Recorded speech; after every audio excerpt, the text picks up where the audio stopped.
Čas je za novo oddajo Prebujeno srce Slovenije. Danes je z nami Romana Strašek, bodi mentorica, ki vodi tako posameznike kot skupine v okuse celovitosti življenja, od telesa bodi do osvobojenega duha bodi.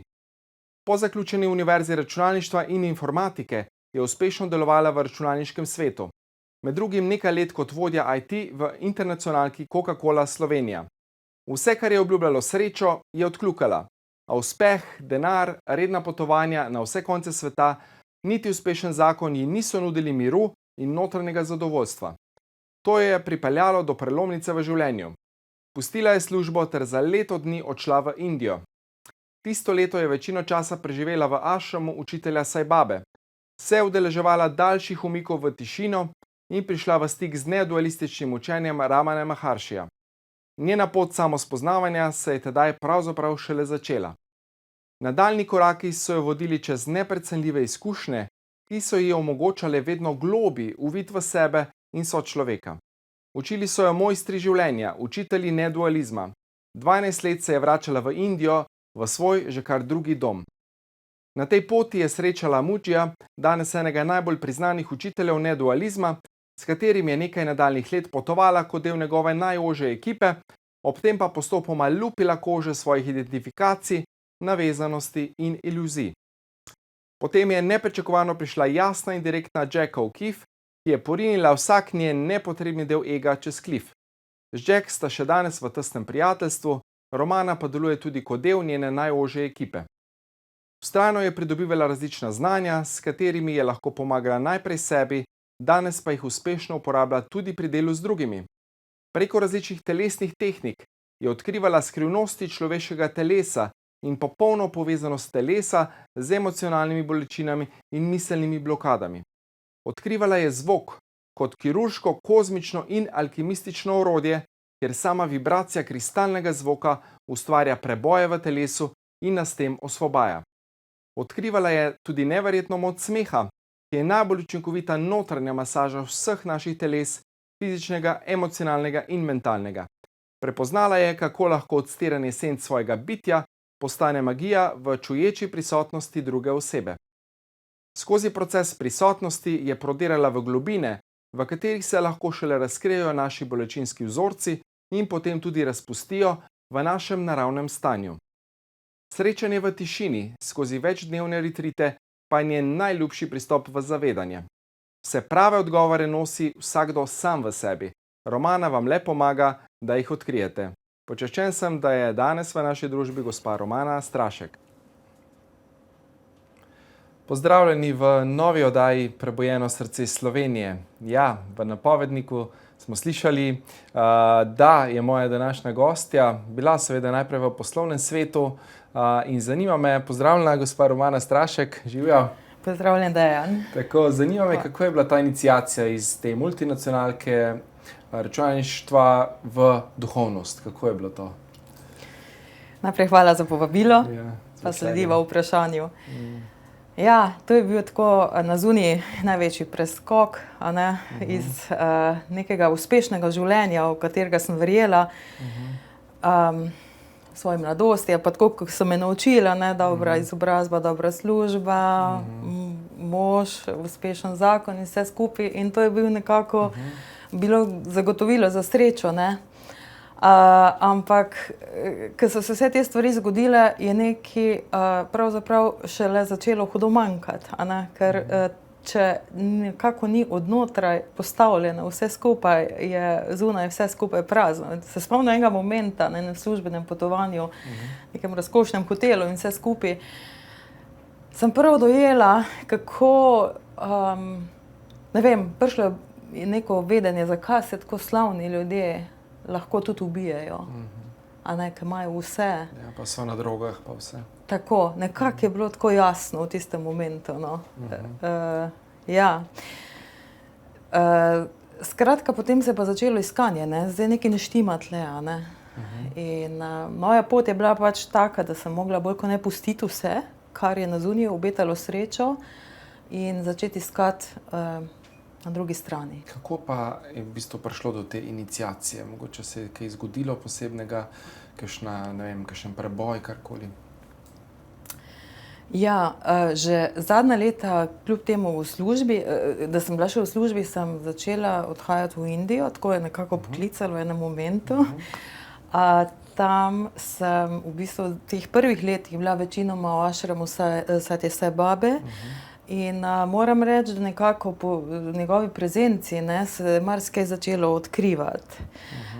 Tudi nekako intervju je pomagal k temu, ki sem ga nekako, mi je bila dano ga dobiti, tako da nekako osebno soočenje navadno naredi nek globji impact za naprej. Tako da se spomnim, že tam sem si ful želela, sem nekako ujeti ta tok življenja, da bi uspela več časa biti tam, čeprav je bil Mission Impossible, kako pol leta tu biti, pa pol leta tam, Ampak se mi zdelo, da, tako bom rekla, želja je bila tako močna, da je življenje poskrbelo za to, Tako da sem se potem najprej vsako leto vračala za celo kvoto dopusta, pa še kak mesec neplačanega, tako da čim več, v bistvu me je začelo samo to zanimati, to raziskovanje. Vleče, Ja, in je vse ostalo odpadalo. Tako da malo neudobno za okolico, ampak se mi zdi, da ni poti nazaj. Tako, ko enkrat slišiš ta klic duše, potem te nihče več ne ustavi, kakorkoli že, Ja. Bi želeli te ljudje v staro energijo nazaj potegniti, v stare vzorce, pa da boš normalen, pa da boš, ne vem, ubogov, pa priden, To smo bili vsi sprogramirani, Da? Ja. In še na tem prehodu se mi zdi, da poskušaš balansirati, Samo vidiš, da en čas se še lahko siliš, potem pa ne gre, ker nisi več srcem tam, Pa so bile to lepe stvari včasih, Sam enostavno, pozornost gre nekam drugam. Tako. Veliko namenjaš časa tudi tej notranji tišini, pomembna je seveda čustvena zrelost in pa proces prisotnosti. Nam lahko poveš nekaj več o teh besedah, ki se tako zanimivo slišijo, kaj je tista globina vsega tega? Ja, veliko se danes govori o tem, na različne načine prihajamo do tega in prav je tako, Se mi zdi, da ima vsak neko svojo osebno pot tja do spoznanja samega sebe. Zdaj, sama recimo opažam, pa čisto iz svojih izkušenj lahko govorim, da nekako dva pristopa nekako najbolj suportirata to samo spoznavanje. In sicer eno je, da spuščamo stvari, ki nas omejujejo, in druga, da nekako širimo svoje zavedanje v nekih, recimo, ne vsakodnevnih pogojih, ki nam mogoče malo preveč kradejo pozornost, In s tem mislim na te umike v tišino, ker se res lahko posvetiš res preciznemu opazovanju svoje notranjosti in umiriš, ker se pač ne rabi z ničemer drugim ukvarjati kot z dihanjem, Imaš čas za sebe. Tako, medtem ko ta prvi del, ki sem ga omenila, sama opažam, da je proces prisotnosti eden res boljših orodij za čustveno zrelost, ki je v bistvu nujno potrebna za neidentifikacijo z osebnostjo, Ker konec koncev vsi smo pogojeni, In večja kot svoboda od te pogojenosti, bolj smo lahko tukaj in zdaj. In brez tega spet ne moremo v globino, Tako da iz obeh strani, kar nas identificira in me častira, in potem širi naše zavedanje in širino pogleda na življenje. Večina ljudi pa kar nekako še vedno noče odrasti, to je to neprevzemanje odgovornosti za sebe, Boleče je, Boleče je, Ja, da. Treba je čist spremeniti, ne moreš več drugega kriviti, ne moreš več nobenemu reči, ti si kriv, Ja. Da meni ne gre življenje dobro. Ja, in pa se mi zdi, da še včasih ta faza vmesna, ko že malo vemo, da konec koncev je v meni vse, se pravi, ne moramo več s prstom kazati, hkrati pa še ni stvar prežvečena, takrat smo pa še v večjem konfliktu. Tako je, pa še težje, Še težje, Tako da, proces prisotnosti je eno orodje, ki ti nudi razumevanje in potem tudi način kako razrešiti ta čustvena bremena, ne, ki so nastala predvsem v prvih letih, ne, do 3. pa nekje do 7. Ne. In se mi zdi, da je, kaže se kot zelo podporno. V moji izkušnji in izkušnji vseh skupin, ki smo šli skozi ta proces, skozi leta. Torej, nujno je potrebno, če želimo dvigniti zavest, razrešiti svoje globoko potlačene travme, ne? Vzorce, prepričanja, strahove, čustvena bremena in tako naprej. Jaz mislim, da ni poti mimo tega. Ne? Lahko imamo take globoke izkušnje, a ne? Ampak pride mama pred tabo in ti nekaj reče, si star 3 leta. A ne? Tako, to vedno rad rečem. Ne? No, pokaže se, koliko si duhoven, koliko imaš odnose, oče, mama, brat, bližnji, ne? Sestra in tako naprej, koliko si tam dejansko prisoten, koliko si tam sočuten lahko, ne? Ali se ti vklapla jeza, strahovi, dvomi, zamere in tako naprej. Ne? Najboljši test, ker navadno se tudi v teh odnosih začnejo, a ne? Torej se bremena naložijo, tako da mama direktno ogledalo. Je direktni sprožilec nekih zadev, Odlično. Ukvarjaš se tudi z jogo smeha, ne? Kako pa lahko v bistvu smeh tukaj pomaga, ne? Pri transformaciji, ne, teh blokad? Jaz mislim, da zelo, ne. Ker predvsem smo zelo resni smo ljudje, ne, in to si štejemo še kot neko kvaliteto, a ne, odgovornosti. Malo zamenjujemo, ne, odgovornost pa smeh, ne, in to je zdaj potem prepovedano, ne. Tako da, mi je bilo zanimivo po ne vem kateri Indiji, a ne, nekega miru, tako res eno tako obdobje je prišlo, notranjega miru in res tako, ko se vdahneš in ustaviš. Ampak mogoče en okus praznine celo, ki je sicer dobrodošla, pa vendar se mi je zdelo, da jaz sebe nisem tako fejst čutila v tistem momentu, ne? Ker že kot majhna sem se veliko smejala, ne? Tako da mi je bilo to nekako v naravi. Ampak potem, se pravi, v tistem momentu sem se zavedla, da je vse preveč prazno. In seveda, kakor življenje poskrbi, sem dobila v e-mail povabilo na izobraževanje za voditeljico joga smeha. Prej, ko sem pogledala, sem se prijavila in sem bila tam, ne? Tako da pol, ko sem s tem začela, to je zdaj že več kot 11 let, ne, od takrat, sem videla, da je smeh nekaj, kar nas res sprošča na vseh ravneh, ker če tako pogledava, ko se smejiš, se ne moreš misliti. In je konec koncev ena taka fajna meditacija, ne, si v trenutku zdaj. Tako, si v tem trenutku. Cel, živ, ne, tako, dihaš in prisoten in živ. Tako. Odlično. Torej, smeh, ne, radost, igrivost tudi po starodavnih znanjih, menda so najhitrejša pot do osvoboditve na vseh nivojih. Kar podpišem. No, super. Odlično, torej Ashram Sai Babe, ne? Prišla si pa v stik tudi z nedualističnim učenjem Ramane Maharshija, ne? Ki je tudi meni zelo blizu, tako da sem bil prav vesel, ko sem tole prebral, ne, za napovednik. Kaj si tukaj v bistvu začela spoznavati o sebi, v življenju, v svetu, recimo? Že pri babi mi je bilo zanimivo, ker ga poznamo samo bolj kot neko ikono sveto, ne, in to češčenje pa to, ne, to je recimo meni sploh ni bilo blizu, ne. Tudi ko sem bila tam prva leta, se sploh nisem mogla nekako identificirati z ostalimi devoti tam, ne. In pol vseeno vidiš, da je poskrbljeno tako, kakor je tvoja pot, a ne, zate. In že v ashramu samem sem se srečala z Ratanalom, učiteljem neodualizma, ki je v bistvu bil razsvetljen po Ramani Maharshi. On je tako pod enimi stopnicami, jaz mislim, da se je 8 sedelo tam spodaj. Vsi so hodili mimo, to je bilo tako neverjetno, cel ashram, ne, 100 ljudi mimo in mi smo tam poslušali to učenje Ramane Maharshija, ne. Tako, čist ena Japonka me je pripeljala tja in pa sem tam ostala. Vsak teden sem to učenje poslušala.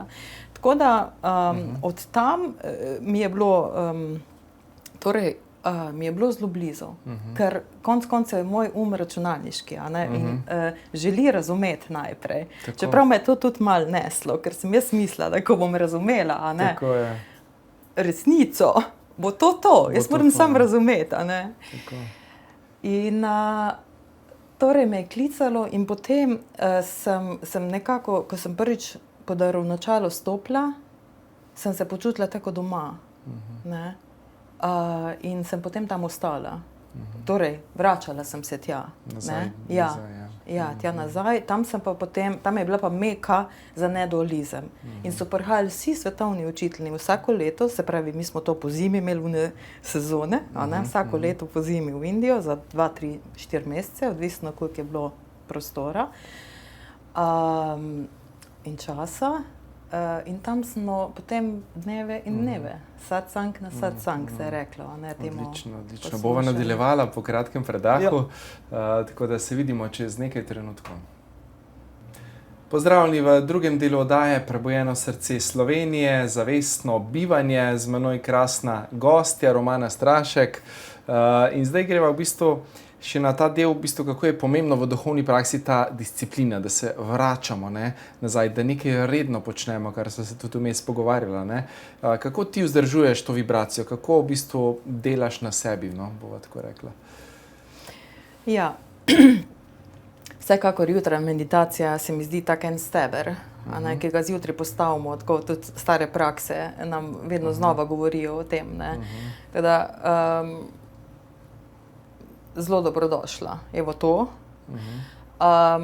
Sicer pa tudi čez dan, čim bolj zavestno. Se pravi, nekako razviješ potem občutek, kdaj si tukaj, v svojem telesu, če lahko tako rečeva, pa živiš iz občutkov, ne živiš iz občutkov, hočem reči, da si svesten svojih občutkov, kadar pa nekako deluješ iz glave. Tudi način govorjenja in način obnašanja, jaz tako tudi pri sebe, sama sebe lahko vidim. To ne pomeni, da se pol obsojam, se prav vidim kdaj, ali pa kdaj sem tako navdušena nekaj preveč in takrat vidim euforija. Pa si spet pustim malo, mečken, v redu, tam par minut. Sam ne pa, da bi tako poskušam pač. Da te zasvoji, ne?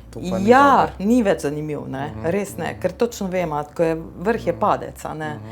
Tako da tukaj nekako, se pravi, jutranji del je vedno, tako si zdaj, ker nisem v tej redni službi, si tudi vzamem jutranji čas, s čajem in tako v miru, nekako stopim v dan. Potem pa skozi delo že, v bistvu imam to srečo, da lahko in tako kot pri cestu prisotnosti, še bolj pa na teh retritih, umikih v tišino.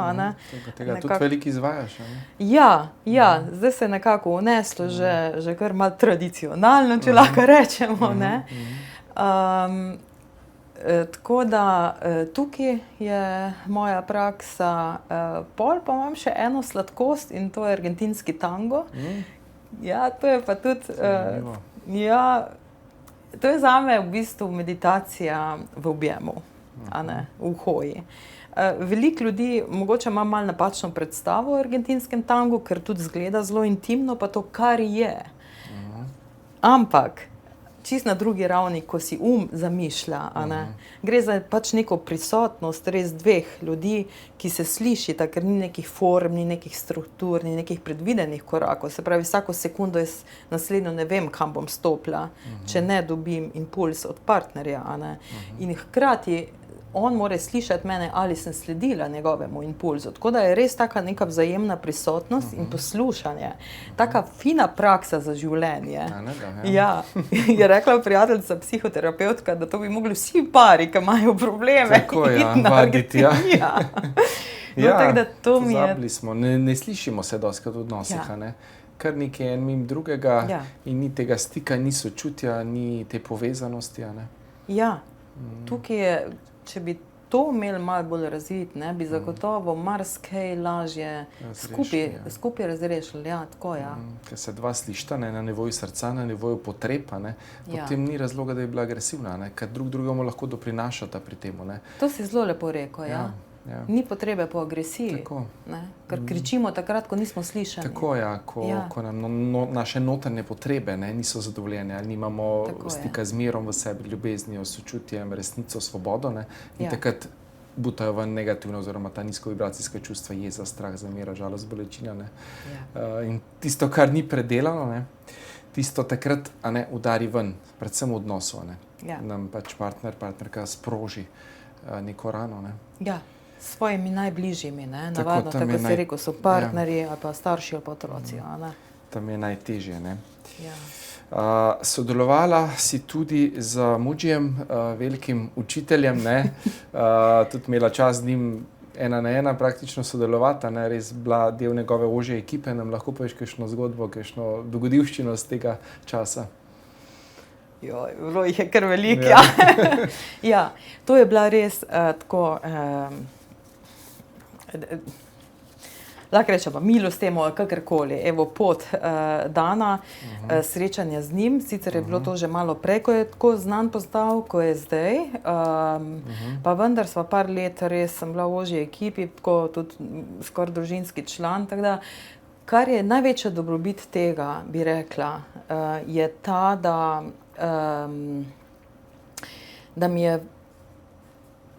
da mi je veliko iluzije o tem, kaj pomeni razsvetljen človek biti, odpadlo.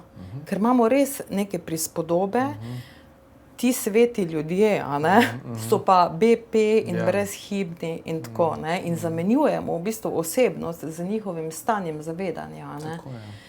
In tukaj je, meni je kar malo odpadlo, ne, tako ljudje ostanemo, koncev, a ne, in to ne mešamo teh stvari, ne, ker sem videla, recimo, koliko obsojanja je bilo potem tudi takrat, kadar smo bili v družbi, a ne, če zdaj Mudži je tako Jamajčan, a ne, in on ima ta passion življenja, a ne, in Coca-Cola in pica in tak, ne, in zdaj to, ne, kako on to nezdravo je, ne, pa da ne bi kdo kak meso omenil, a ne, ja, ful nekih predsotkov, pa tako, ne, tako da hitro se je lahko zahakla še v takih nekih svetih vodah, a ne, tako da veliko je pasti, ne, v tej duhovnosti, ne. Ja, res jih je. Treba biti zelo pazljiv, previden, komu verjameš, komu slediš, komu zaupaš, a ne. Ja.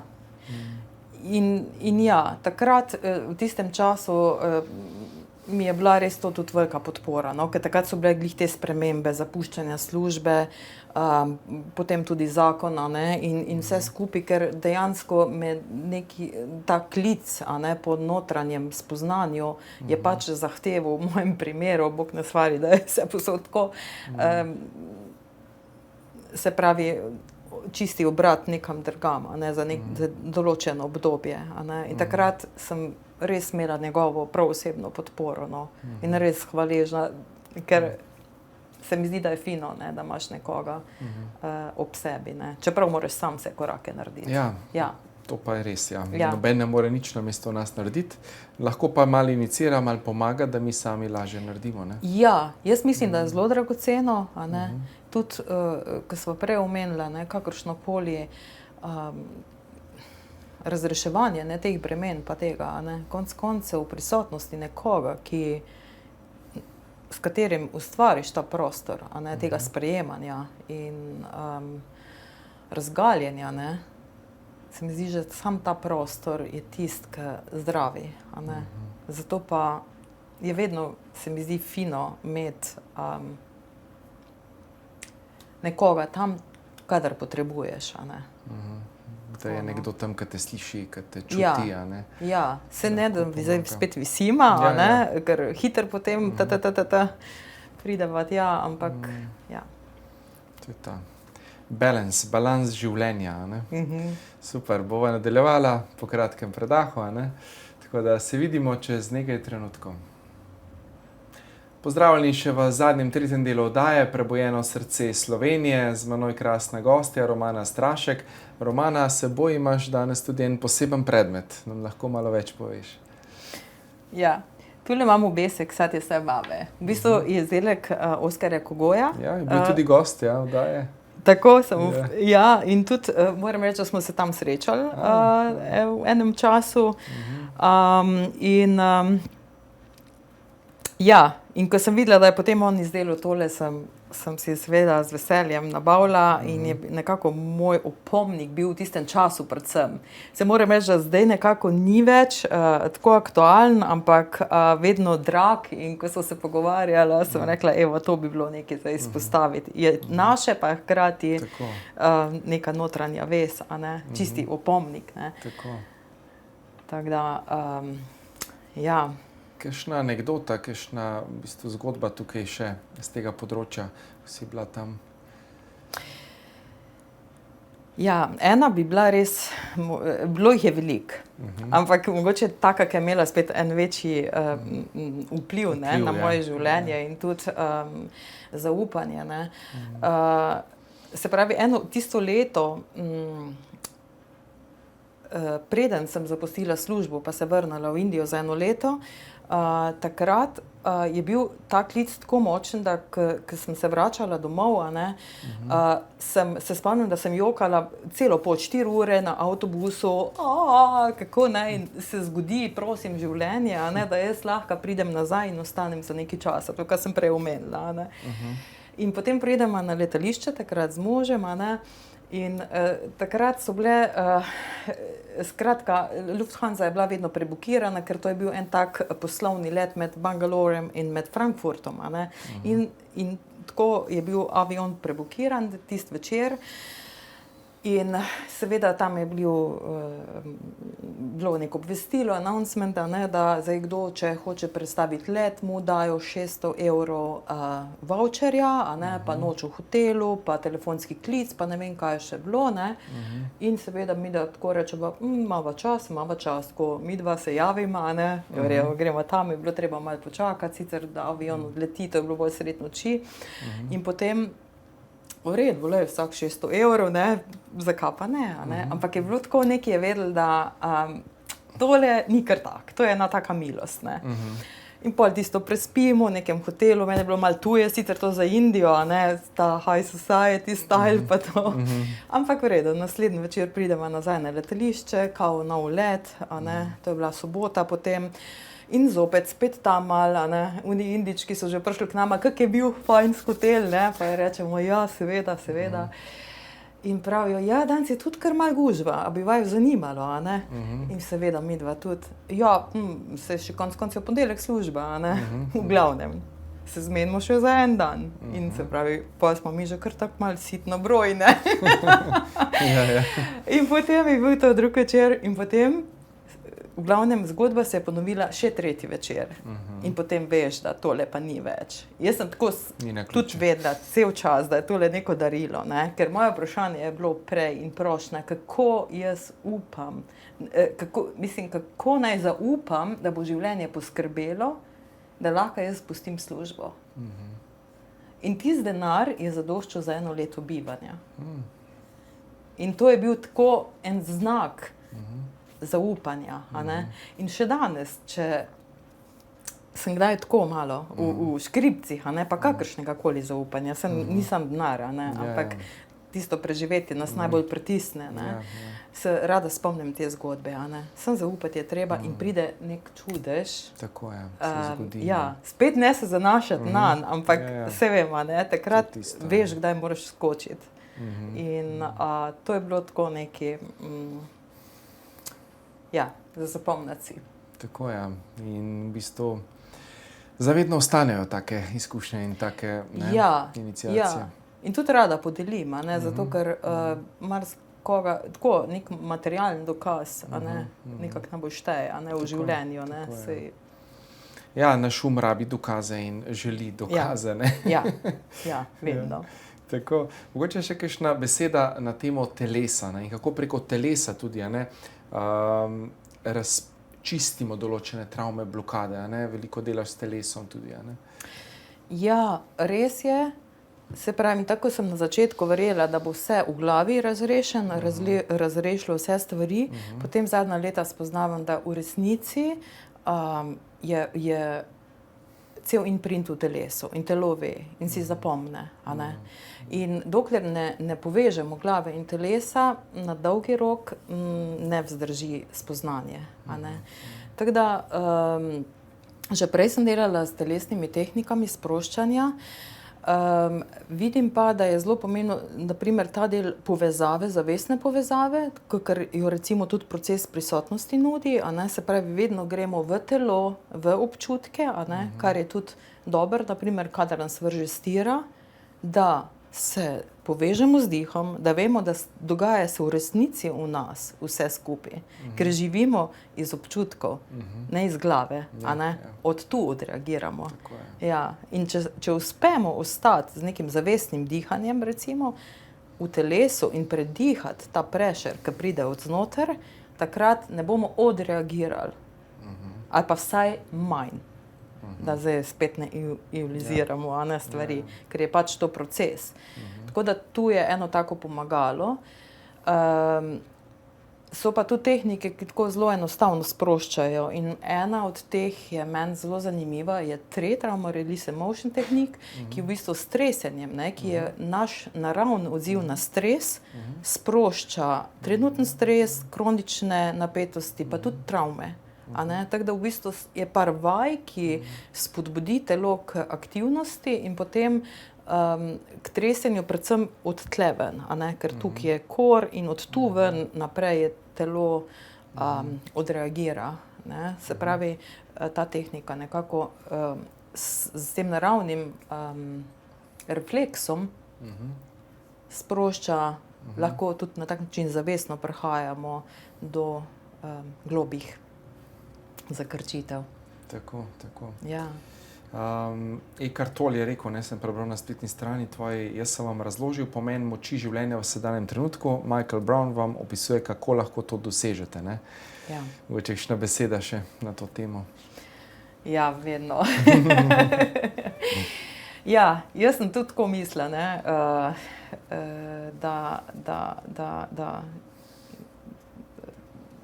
še enkrat, v glavi se ne da vsega razrešiti, je pa nujno začeti, a ne, razumeti, zakaj pa nekaj druga delamo. In proces prisotnosti je res tako celovit, v bistvu ogromno vključuje tudi psihoterapije, a ne, teh pogojenosti, ki se nekako izražajo potem skozi izkušnjo, ampak bolj kot to razumevanje je pomemben drug del, ki je izkustven, tam pa gre v 10 tednov, tako poglobljeno, res v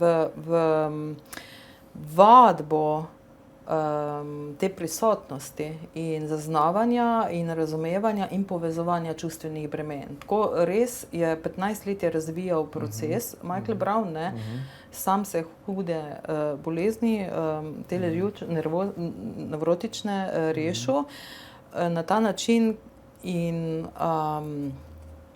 nam da res dobra navodila, kako se soočiti z svojo stisko. Ne? In kako pomagati temu otroku, ki je ujet še vedno v nas. Tako, ta ranjeni otrok. Ta ranjeni otrok, a ne. Tu, ker se marsikomu sliši, ne, meni o tem, zdaj smo že drugje, smo stari in zdaj se ne splača. Ne moramo se ločiti od sebe, ja, a ne. Ne moramo, ja. Zdaj bova še šla na ta zaključni del, zaključno misel, ne. Tudi vedno jaz, ko imam te meditacije vodim, ne, kad delamo, ko omenim tega otroka, ne, vsi jokajo, ne, ker dejansko, ja, je velika ran tukaj, veliko bolečine, ki je še nepredelana. Vsem nam je manjkala ljubezen, manjkalo sočutje, ne. Res je. In to rabimo pozdraviti, da bomo se spet celostno izražali temu svetu, ne. Lahko pa sam sebi damo, a ne? Tako, ja, v bistvu sam sebi, samo mi vidimo vase, v resnici. In si damo to ljubezen, sočutje sami, če nam že drugi niso znali zmogli dati, ne. Niso. Ja, niso, nažalost. Pač tako je bilo, ja. Ja. Okay. Še eno nagradno vprašanje bova dala in podarila eno tvojo meditacijo, a ne, za tistega, ki bo pravilno odgovoril, bomo potem preko Ljubljana TV, Facebooka žrebali. Tako da nagradno vprašanje za to čudovito nagrado. Ja, pa naj bo to, kar je kar pomembno, odkot živimo v resnici. Ne? Torej, z katerega Z dela? katerega prostora živimo ja. in odreagiramo na življenje. No, si že Prej sva pokazala. omenila. Ne bo težko. Avtomatsko Prav. ne pride. Bo pa za zamisliti, Tako, tako pa se tako. za spomniti. Ja. Super, Ja. super. Hvala, res, Romana, hvala, res moj globok poklon, spoštovanje za vse, kar delaš, vse, kar si. Mi je bilo veselje, včast se pogovarjati s tabo. Dejan, vzajemno, res lepa hvala za prijeten pogovor in za tvoje delovanje. Ne. Hvala, hvala. Hvala tudi vam, drage gledalke in gledalci, da ste bili tudi tokrat z nami v naši oddaji Prebujeno srce Slovenije. Hvala vam, ker ste, hvala, ker gledate to oddajo in se vidimo prihodnjič.